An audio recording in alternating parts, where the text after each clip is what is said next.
sesealemu riwatu lenyek di elokku.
Bapurai berdiri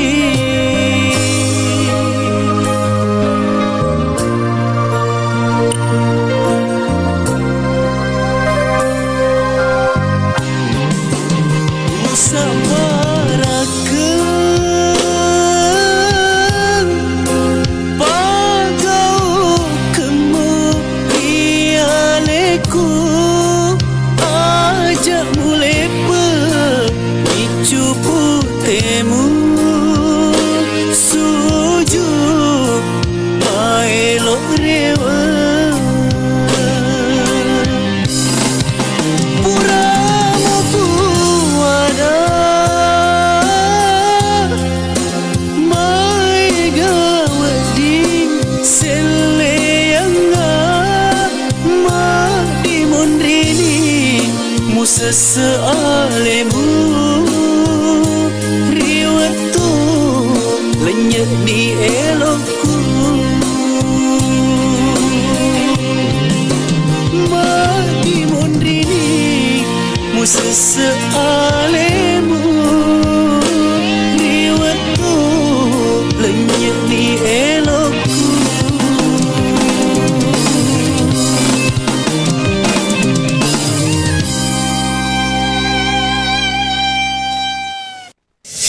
Iming-iming keuntungan bulanan, uang ratusan juta raib di investasi bodong. Kehilangan uang ratusan juta, korban investasi bodong alami depresi. 2 tahun tertipu investasi bodong, korban rugi ratusan juta rupiah.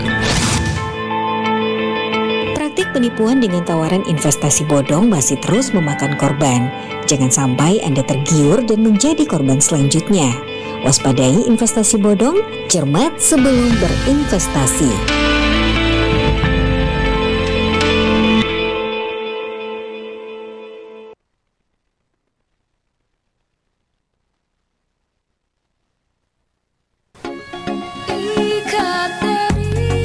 Setiap provinsi di Indonesia memiliki banyak ragam pakaian adat. Sebut saja Sulawesi Selatan, yang juga terdapat berbagai jenis pakaian adat. Namun, tahukah Anda bahwa pakaian adat yang dikenal dengan nama baju bodoh menjadi yang paling pertama dikenal masyarakat Sulawesi Selatan? Baju bodoh dianggap sebagai salah satu pakaian adat Sulawesi Selatan yang paling pertama dikenal masyarakatnya. Pakaian tradisional ini bahkan disebutkan dalam Kitab Patuntung, yang merupakan kitab suci ajaran animisme dan dinamisme nenek moyang suku Makassar. Warna pada baju bodoh memiliki aturan penggunaan oleh kaum wanita suku Bugis Makassar untuk menandakan tingkatan usia dan status sosial. Warna jingga dipakai oleh wanita yang masih kecil atau berusia di bawah 10 tahun. Warna jingga dan merah digunakan oleh wanita berumur 10 hingga 14 tahun. Warna merah untuk 17 hingga 25 tahun. Warna putih digunakan oleh para inang dan dukun. Warna hijau diperuntukkan bagi putri bangsawan. Dan warna ungu dipakai oleh para janda. Namun, di masa sekarang, penggunaan baju bodo tersebut mulai bergeser makna dengan menggunakan baju bodo sesuai dengan minat warna dan selera masing-masing.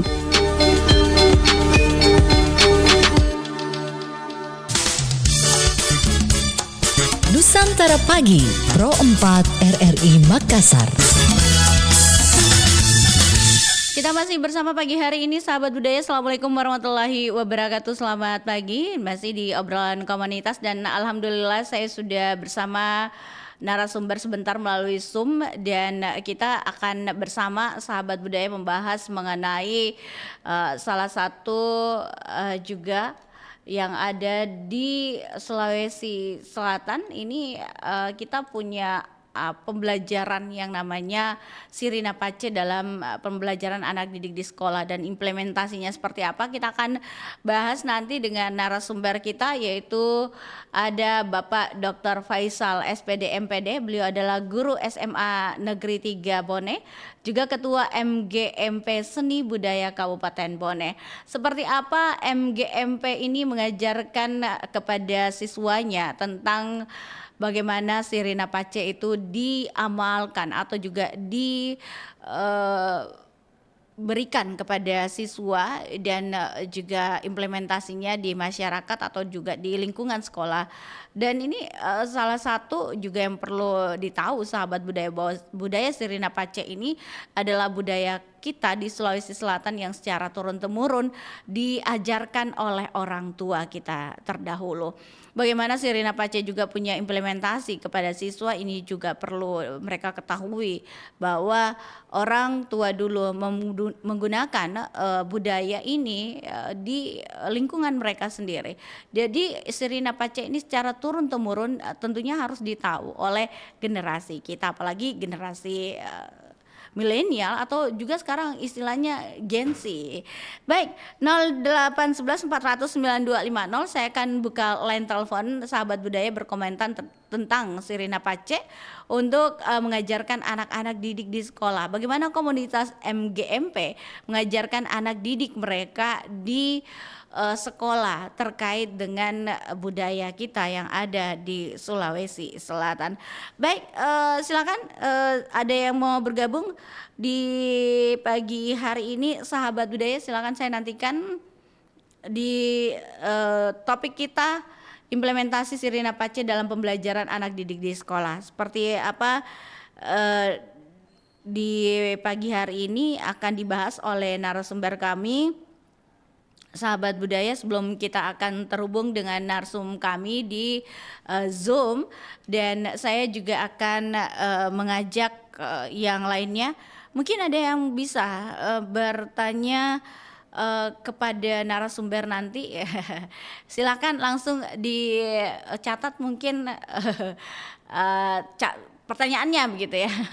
Untuk kita pagi hari ini, ada yang mau ikut juga bicara tentang Sirina Pace di sekolah? Saya nantikan di 0811 400 9250. Baik, 0811 400 9250. Kita coba dulu ke narasumber sahabat budaya, belum ada ya. Oke, baik, kita dengarkan dulu yang berikut ini sebelum kita bersama dengan narasumber. Halo, aku Putri. Kenalin, ibu aku asli keturunan Kutai. Ibu ini yang paling cerewet kalau anak-anaknya mau keluar rumah. Basuh dulu tangan tuh, awak nih kebiasaan. Nah, kalau yang ini bapak, orang Banjar Tulen. Kadang kalau ibu udah ngomel, bapak jadi tameng kita buat nenangin ibu. Ya, walaupun kita jadi suka gangguin bapak WFH deh. Jangan main depan sini. Karena masih pandemi, jadi aku belajarnya dari rumah aja. Ini guruku, Pak Bonar, asli suku Batak. Kalau ngajar, beliau itu tegas, tapi aslinya ramah banget. Pulau yang dimiliki Indonesia. Halo, Put, kamu sudah ngerjain tugas Pak Bonar belum? Aduh, kalau yang ini Jamal, keturunan Jawa Tulen dari Solo. Teman mainku dari kecil. Hobinya ya gitu, nggak bisa lihat orang tenang. Kalau Kalau bukan Indonesia yang menyatukan kami tidak akan pernah bersatu. Indonesia tangguh, Indonesia tumbuh.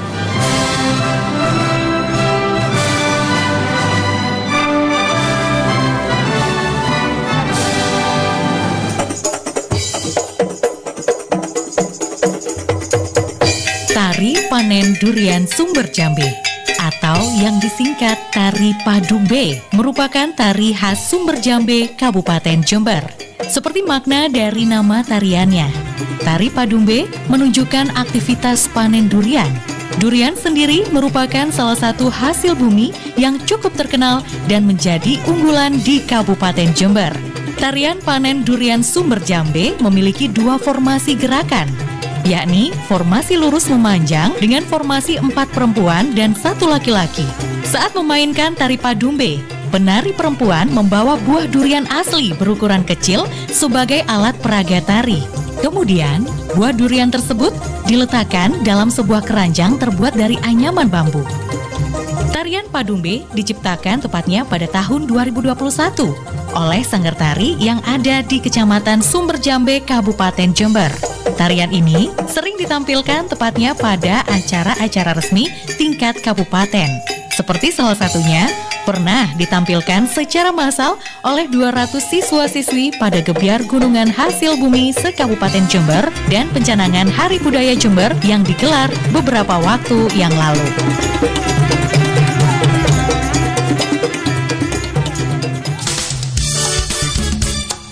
Nusantara Pagi, Pro 4 RRI Makassar. Baik sahabat budaya di mana saja berada, kita masih bersama di obrolan komunitas dan bagaimana MGMP ini salah satu yang ada di Kota Bone yang juga menjadi tempat anak didik di sekolah itu diajarkan untuk mengetahui Sirina Pace. Kita tahulah bahwa Sirina Pace ini salah satu budaya kita yang ada dan diajarkan oleh orang tua terdahulu kita kepada kita. Kita sudah terhubung dengan narasumber Bapak Faisal yang juga beliau adalah Ketua MGMP di Kabupaten Bone. Kita akan membahas lebih jauh terkait implementasi Sirina Pace dalam pembelajaran anak didik di sekolah. Kita coba menyapa beliau. Assalamualaikum Pak Faisal. Assalamualaikum Pak. Pak Faisal, Assalamualaikum. Waalaikumsalam Bu. Apa kabar Pak Faisal? Bu Anti. Halo. Iya, terdengar suaranya Pak, Alhamdulillah. Halo, Assalamualaikum. Waalaikumsalam Pak Faisal. Iya, apa kabar Pak? Ya, Bu Anti. Iya. Selamat pagi. Selamat pagi Alhamdulillah Pak. Bu Anti. Iya, sehat ya. Oke Pak, kita di obrolan komunitas kita pagi hari ini. Baik Pak Faisal, boleh mungkin kita ketahui semua apa yang dimaksud dengan MGMP? Apakah itu adalah suatu komunitas atau seperti apa nih Pak Faisal? Silakan Pak Faisal. Terima kasih Bu Anti, terima kasih atas kesempatannya. MGMP itu adalah merupakan satu komunitas di bawah nama Disdik Provinsi Sulawesi Selatan. Jadi MGMP itu adalah musyawarah guru mata pelajaran. Kebetulan saya di seni budaya, guru seni budaya. Jadi kami gabung di satu organisasi komunitas musyawarah guru mata pelajaran ada di provinsi dan ada di kabupaten. Kebetulan di Kabupaten Bone saya kebetulan dipercayakan, diamanahkan teman-teman untuk ketua koordinator di kabupaten. Demikian Bu Anti. Oke. Baik, terima kasih Pak Faisal. Pak Faisal, kalau di Kabupaten Bone sendiri adakah program pelatihan atau ya workshop lah yang spesifik dan apa saja itu yang paling sering dilakukan serta berdampak positif lah ya diselenggarakan oleh MGMP Kabupaten Bone untuk guru-guru di sekolah Kabupaten Bone. Silakan Pak. Tujuan utama dari musyawarah guru mata pelajaran itu Bu Anti pada dasarnya adalah bagaimana menyamakan persepsi pada ada yang disebut dengan perangkat KBM. Perangkat KBM itu adalah SIM satu satu produk ketika mau mengajar ada RPP, rencana pembelajaran, itu muatannya dari kurikulum.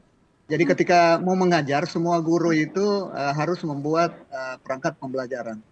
Tidak terkecuali guru apapun itu. Nah, demikian pula kami di seni budaya juga seperti itu.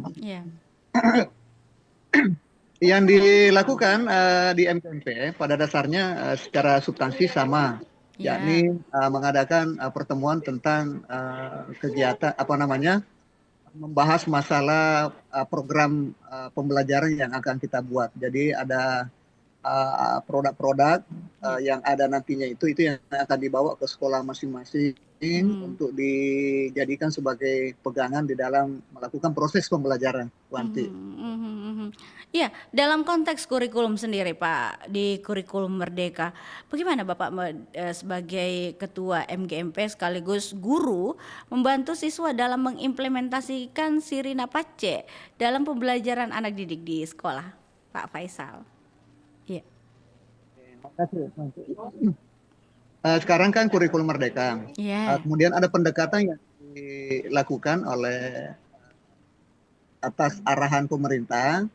Ada kebijakan tentang model pembelajaran yaitu deep learning, pembelajaran mendalam.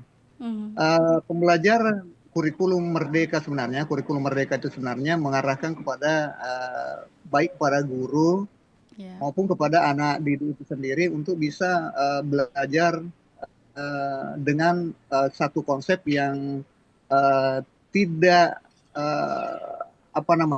tidak terlalu menekankan pembelajaran yang monoton. Jadi saya pribadi sebagai guru mencoba melakukan satu hal, yakni bahwa ketika mengerjakan tugas, kamu harus punya tanggung jawab untuk bisa menyelesaikan tugas itu. Nanti tahu bahwa di pembelajaran seni budaya itu berbasis praktik. Jadi ada sekitar mungkin 70% itu kita belajarnya praktik, Bu. Apakah itu menggambar, kalau melukis, mengukir, menganyam dan lain sebagainya. Termasuk mungkin strand lain seperti tari, musik, atau teater. Semuanya berbasis berbasis praktek. Nah, tingkat kesulitan pada anak didik tentunya kan banyak anak-anak memiliki kemampuan yang berbeda. Disinilah kekuatan kita, bagaimana kita bisa kreatif membawa Sirina Pace itu sebagai sebuah bentuk motivasi dengan memberikan motivasi verbal kepada mereka bahwa kamu harus kuat, kamu harus mampu menyelesaikan tugas, kamu itu adalah orang yang hebat, tinggal kamu bagaimana bisa memaksimalkan potensi yang ada pada diri kamu. Itu menurut saya, Bu, itu esensi dari Sirina Pace sebenarnya yang sesungguhnya. Oke. Jadi kalau tidak bisa mengerjakan tugas berarti harus malu begitu ya, Pak Faisal maksudnya? Betul sekali, betul sekali. Rasa malu itu kan begini, Bu Anti.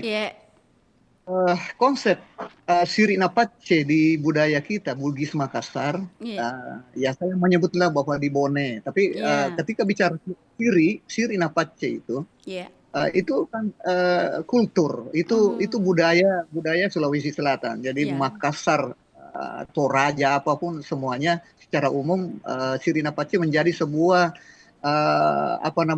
sebagai sebuah hal yang diwariskan oleh leluhur kita, yang bisa kita ejawantahkan, kita bisa implementasikan kemana saja. Nah, selama ini orang selalu berpikir bahwa ketika bicara siri itu bicara laki-laki, bicara tentang keberanian. Yang banyak kasus itu, misalnya kasus dan lain sebagainya. Artinya bahwa konsep siri nafas itu selalu dibawa ke menjaga harkat dirinya, martabat dirinya. Karena konsep siri itu sendiri dari kata dasar siri kan ada banyak muatannya. Misalnya siri dipaka siri, siri mapaka siri, siri napaka siri, dan banyak hal-hal lain. Jadi tinggal menambah prefiksnya, afiksnya itu sehingga berbeda makna. Tetapi yang lebih banyak saya lihat baru-baru ada viral di medsos itu kan ada kasus oknum yang ini itu sebenarnya berangkat dari rasa siri itu yang tidak dikelola dengan baik. Sehingga kalau boleh terima kasih kepada RRI sudah memberikan kesempatan bagaimana kita mentransformasi lewat implementasi siri napace di dalam proses belajar mengajar di sekolah. Dan bukan hanya anak didik yang kena ini. Saya kira teman-teman juga para guru, teman-teman guru di Sulawesi Selatan atau di Indonesia pada umumnya, bahwa masih Riki kalau kita sebagai guru tapi tidak masuk mengajar, misalnya itu kan contoh itu. Harus malu. Orang lain kok bisa misalnya lakukan tugasnya dengan baik, kenapa kita tidak? Demikian pula anak-anak, Ibu. Saya ingin menambahkan bahwa prestasi siswa itu banyak ditentukan oleh motivasi, banyak ditentukan oleh motivasi gurunya. Potensi anak-anak bisa ada, tetapi kalau tidak diimbangi dengan pemberian semangat baik verbal maupun contoh, terutama ketika saya ingin mengatakan bahwa dengan memberikan pesan-pesan moral bahwa kamu itu adalah anak yang hebat, kamu itu laki-laki yang harus bertanggung jawab, maka tugas-tugas yang mungkin sebelumnya tidak mampu dia selesaikan, dia bisa termotivasi dengan baik. Bu Anti.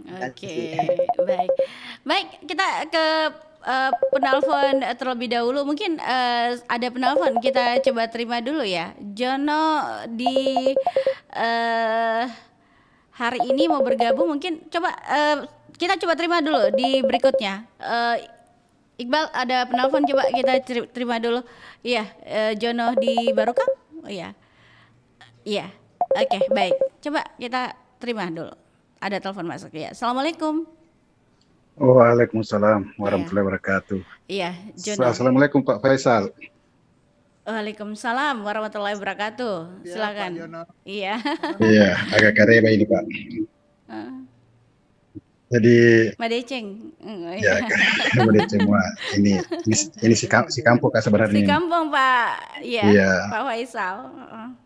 Silakan. Jadi pendidikan dulu dengan sekarang itu, dunia pendidikan dulu dengan sekarang itu jauh berbeda. Kalau kita dulu itu selain kita dapat pelajarannya, kita juga dapat pendidikannya.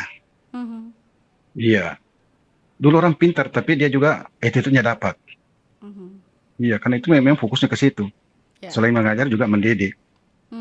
Tapi seiring pasca reformasi, semua itu agak bergeser. Sekarang itu saya lihat itu guru-guru sekarang itu hanya orientasinya mengajar, tapi dalam mendidik itu kurang. Sehingga kita lihat sekarang itu bagaimana anak kita, dia pintar. Secara akademik dia pintar. Tetapi secara attitude dan moral dia kurang. Nggak ada. Iya. Itulah bedanya. Jadi saya kira begini Pak Faisal. Siri napace sebenarnya bukan hanya kepada anak didik, tetapi juga kepada guru. Iya, kepada guru. Karena mereka sekarang ini kurikulum yang disusun oleh pemerintah sekarang itu memberikan ini siri napace ini kayaknya akan hilang. Karena kenapa? Sekarang tidak ada istilah tinggal kelas. Tidak lulus, harus lulus semua. Itu kan menghilangkan semua motivasi dan persaingan untuk anak-anak untuk belajar. Begitu pun juga guru. Yang gurunya sebetulnya biar mereka tidak ada semua kan lulus nanti, cuma naik kelas dan lagi. Jadi dia cuma mau mengajar, ya elok nasi. Seperti itu. Jadi seharusnya juga ini implementasi Sirina Pace ini bukan hanya kepada siswa tapi juga ke guru. Alangkah guru itu harus malu ketika anak didiknya itu secara akademik dia juga kurang, secara moral juga dia tidak ada. Kita seharusnya itu ditanamkan di guru juga. Begitu juga sebaliknya pada anak didik. Saya kira itu perlu penting lah. Jadi saya kira memang saya dapat sebagai culture itu harus memang dia sebagai budaya itu harus bukan hanya kepada anak didik tapi juga kepada guru, saya kira kalau kita mau pendidikan kita mau maju. Saya kira seperti itu. Terima kasih Jono. Lanjut juga, saya selalu. Assalamualaikum warahmatullahi wabarakatuh. Waalaikumsalam warahmatullahi wabarakatuh. Mungkin langsung dijawab Pak Faisal. Nih tanggapan pendengar kita yang juga kami buka di line telepon, Pak Faisal. Halo Bu, Bu Anti, saya jawab. Silakan Pak Faisal. Silakan. Alhamdulillah, terima kasih Pak Jono terima kasih Pak Jono atas responnya. Apa yang Bapak sampaikan tadi, sesungguhnya itu ada buktinya bahwa ada memang masalah sepertinya di eskalasi pendidikan kita. Ada masalah seakan-akan ada kesan bahwa pendidikan mengajar dan mendidik itu sepertinya mulai nampak sudah seperti ada yang menggambarkan seperti terpisah. Mengapa? Ada banyak faktor tentunya dalam hal ini. Tetapi kita tidak bisa mencari kambing hitam atau mencari siapa yang salah dan ini itu akan kembali kepada guru masing-masing sehingga tema hari ini kita mencoba mengulik tentang Sirina Pace yang seperti yang saya sampaikan tadi sebelumnya bahwa Sirina Pace itu tidak berlaku pada hanya anak didik kita tetapi juga pada guru. Saya ulangi kembali yang saya ingin katakan bahwa penempatan Sirina Pace itu kalau untuk guru bisa dijadikan motivasi bahwa kalau guru lain bisa kreatif, kenapa saya tidak? Kalau guru lain bisa datang mengajar dan mendidik, kenapa saya tidak bisa lakukan itu? Padahal sama-sama saya adalah manusia biasa yang punya potensi. Mungkin kiat bahwa ketika namanya manusia terkadang kita memiliki kejenuhan, ya namanya dalam hidup itu dinamika hidup ada kejenuhan. Kadang mungkin memang ada perasaan malas ketika berhadapan dengan apalagi anak didik di sekolah itu seperti saya kalau di Bone SMA 3 Bone ada 1.500 anak-anak Bu Anti, Pak Jono, ada 1.500 anak yang harus kita hadapi tiap hari, sehingga memang kita butuh trik, butuh suplemen, teknik. Nah ini yang kita sekali lagi saya berterima kasih pada RRI Makassar yang membuka ruang ini untuk kita bisa berbincang bahwa ada hal yang bisa kita lakukan untuk mengusir kejenuhan itu, yakni dengan memunculkan tadi ini bahwa masih Rika. Kalau saya tidak pergi, Mas Rika kalau saya datang di sekolah tidak masuk mengajar. Apa itu? Mas Siri dalam konteks yang saya sebutkan tadi bahwa itu adalah Sirina Pace. Artinya kembali lagi bahwa tidak selalu kita memang harus mengubah mindset kita, pola pikir kita. Tidak selalu Sirina Pace itu berakhir dengan misalnya di di persoalan laki-laki atau melakukan tindakan yang di luar dari ranah hukum misalnya seperti itu. Oke, baik. Silakan Pak. Itu yang saya ingin katakan bahwa ini tepat sekali. Saya kira memang pemerintah seperti Pak Jon katakan tadi bahwa ada keterlibatan pemerintah. Ada hal-hal yang sebaiknya diintegralkan di kurikulum seperti masalah budaya, ya kayak di Jawa Barat itu saya melihat bahwa di budaya-budaya bicara adab-adab di beberapa daerah yang sering saya perhatikan itu adalah budaya di Sunda yang begitu sopan. Nah, itu kan bisa diintegralkan ke bahkan Ibu di Bone itu ada satu pernah bertugas di kecamatan namanya Kecamatan Ponre. Iya. Kalau kita pulang bersamaan dengan mereka kita misalnya naik kendaraan motor atau mobil, ketika mereka melirik bahwa guru saya yang ada di mobil ini, anak-anaknya akan langsung berhenti semua, mereka berjalan beriringan, mereka akan berhenti bersama-sama, kemudian menghadap ke jalan dan menundukkan kepala. Saya pernah melihat langsung itu, dan itu yang membuat saya berpikir bahwa apa yang diwariskan, apa yang diajarkan orang tua kita dulu, itu sungguh amat luar biasa. Alhamdulillah. Iya. Itu yang tidak bisa kita abaikan. Jadi apa yang disampaikan Pak Yono bahwa mungkin keterlibatan pemerintah untuk memberikan batasan-batasan atau memberikan motivasi dalam proses pembelajaran bisa terus dilakukan, Ibu Anti. Oke. Pak, bagaimana atau apa saja tantangan utama yang dihadapi MGMP Kabupaten Bone dalam melakukan kegiatan, baik itu pertemuan rutin atau workshop mungkin Pak, yang ada tantangannya Pak? Iya. Ada Pak, ada Bu, ada. Iya. Kemarin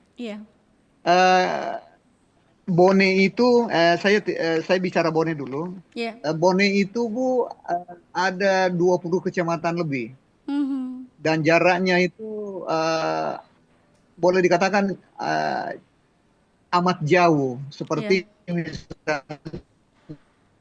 ada daerah di sana itu kalau lewat Camba naik ke atas, dan itu masuk wilayah yang berbatasan Camba dengan Sinjai. Jadi Ibu bisa bayangkan kalau di daerah Camba itu, ya. Kemudian Bone Selatan yang berbatasan dengan Sinjai arah Bulukumba itu masih ada kecamatannya. Jadi sehingga ketika MGMP kami mau mengadakan kegiatan musyawarah guru di kota, disinilah tingkat kesulitannya karena jarak yang begitu jauh. Yang kedua kemarin ada aturan pemerintah. Ini mudah-mudahan penentu kebijakan bisa memikirkan. Di anggaran dana BOS, itu tidak diperuntukkan untuk MGMP. Tidak diperuntukkan untuk MGMP karena dianggap bahwa itu adalah kegiatan rutin. Yaitu kegiatan rutin. Sehingga itulah yang memicu teman-teman MGMP, ya, bahkan boleh dikatakan rata-rata MGMP itu tiba-tiba mulai kendor ketika ini karena kita diperhadapkan pada aturan yang seperti itu. Kenapa? Karena sebelumnya ketika ada kegiatan Ibu Anti, kita berharap teman-teman yang jauh itu mendapatkan SPPD, bisa di dana BOS. Tapi itu yang ini. Hanya saja bahwa bukan berarti aturan itu ada, kemudian kegiatan MGMP tidak jalan, tetap jalan Bu. Cuma mungkin maksudnya kami berkurang dari kemarin, frekuensinya kurang Bu. Kenapa? Karena itu tadi. Biasanya, tetapi saya ingin biasanya berapa kali Pak rutin untuk melakukan pertemuan di Kabupaten Bone MGMP sendiri? Biasa kalau tahun-tahun kemarin itu biasa ada pertemuan 3 bulan, tapi ada juga pertemuannya 1 kali 1 semester. Sebenarnya sih tidak itu, karena begini, kegiatan MGMP itu tidak selalu biasa kan kita lintas sektor, ada kegiatannya kebudayaan, tapi kita juga dilibatkan di situ. Jadi kalau untuk pertemuan dalam artian masalah apa namanya perangkat pembelajaran, yaitu biasanya kita lakukan 3 atau 6 bulan 1 semester 1 kali. Tetapi kegiatan-kegiatan lain di antara itu banyak. Karena kami memang banyak terlibat, bisa dilibatkan di pemerintah atau apa namanya instansi lain. Saya ingin menyampaikan selain itu, karena kami ini berinduk ke MGMP provinsi, program kami di kabupaten itu apa namanya ada berkorelasi dengan di provinsi, Bu. Jadi di provinsi ada kegiatan, kita juga terlibat di sana. Alhamdulillah. Cukup. Alhamdulillah kegiatan kami MGMP Seni Budaya kolaborasi kabupaten dengan provinsi itu cukup apa namanya cukup aktif. Kemarin di apa namanya MKK Internasional 1 di Wajo kami ikut tuannya rambut di sana. Ya, alhamdulillah. Iya, dan MGMP Kabupaten Bone ikut juga Pak di sana ya. Ikut di sana. Oke. Kolaborasi dengan teman-teman dari kabupaten lain. Alhamdulillah. Oke. Pak, kalau bicara mengenai Siri dan Pace, pastinya ini di sana ada pedih, ada empati, etos kerja, ya saling melengkapi lah. Nah, adakah contoh nyata yang paling mudah dipahami anak didik di sekolah dalam hal ini, Pak? Oke, Bu Anti, makasih banyak pertanyaannya. Secara intuitif, Siri dan Pace itu kan gabungan dari bahasa Bugis dan bahasa dasar di situ sebenarnya. Jadi, itu adalah hal yang seperti Ibu sampaikan tadi, itu tentang harga diri atau kehormatan. Ini sangat esensial sekali karena bersentuhan dengan hati. Iya. Hal yang paling mendasar itu kalau Siri. Ada yang boleh bermain kasar ketika bicara tentang Siri. Karena menyangkut Siri, orang rela orang rela mengorbankan bahkan nyawa sekalipun. Begitu luar biasanya bahasa Siri itu. Dan setiap orang secara lahiriah itu memiliki Siri, Siri. Siapapun, termasuk anak didik kita. Sementara Pace itu berarti tentang pedih dan perih. Berarti ini tentang berhubungan dengan kejiwaan, berhubungan dengan tentu inilah yang menjadi fondasi dalam kehidupan manusia, terutama saya menyebutnya Bugis, Makassar dan tentu yang ada di Sulawesi. Siswa adalah anak didik yang baru berkembang. Baik anak SD, TK, usia TK, kemudian SD, SMP, SMA, atau bahkan mahasiswa, itu adalah manusia yang memiliki rasa Siri, yang bila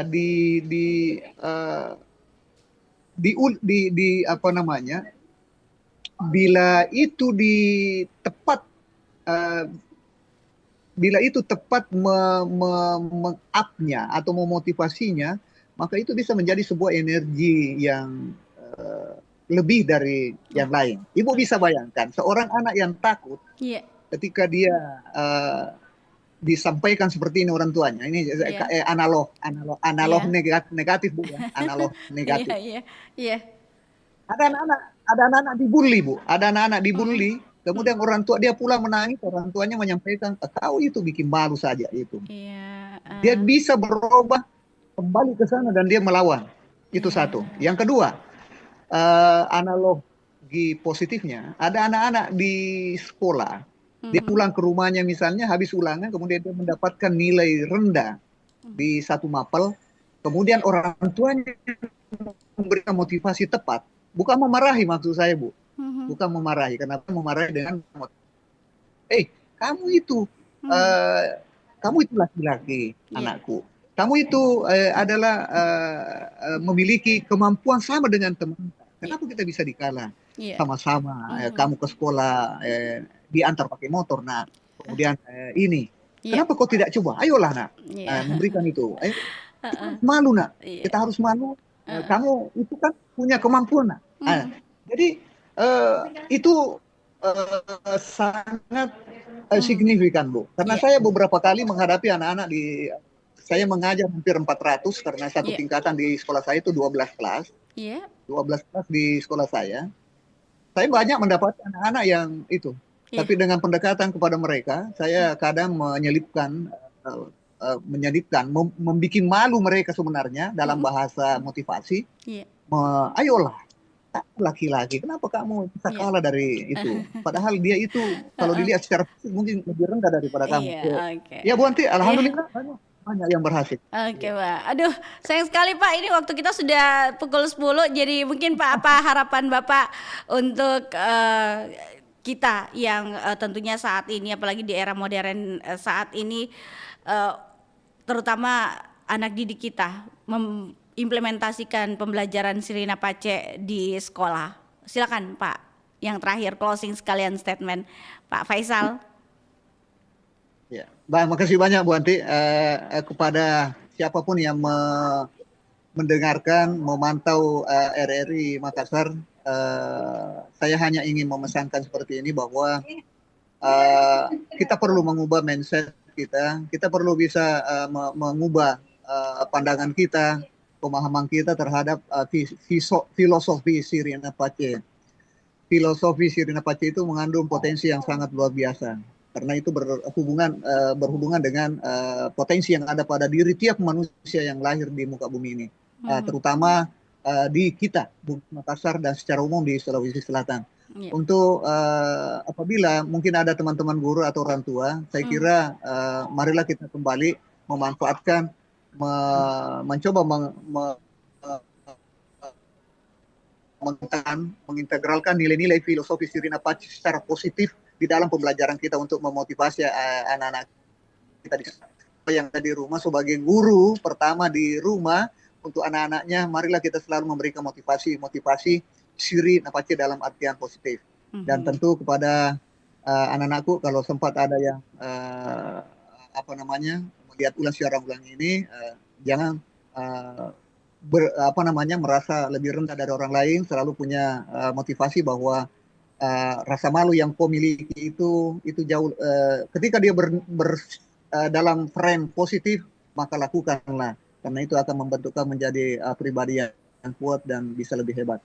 Terakhir, Bu Anti, terima kasih banyak atas atas wawancaranya. Kemudian kepada RRI Pro 4 Makassar, terima kasih atas waktu dan kesempatannya. Baik, terima kasih Pak. Sukses terus, Bu. Sukses juga Pak Faisal. Terima kasih banyak Pak Faisal. Assalamualaikum warahmatullahi wabarakatuh. Baik sahabat budaya, di mana saja berada, itulah tadi kita sudah berbincang bersama narasumber kami Bapak Faisal SPD MPD. Saya akhiri obrolan komunitas di pagi hari ini, sampai jumpa.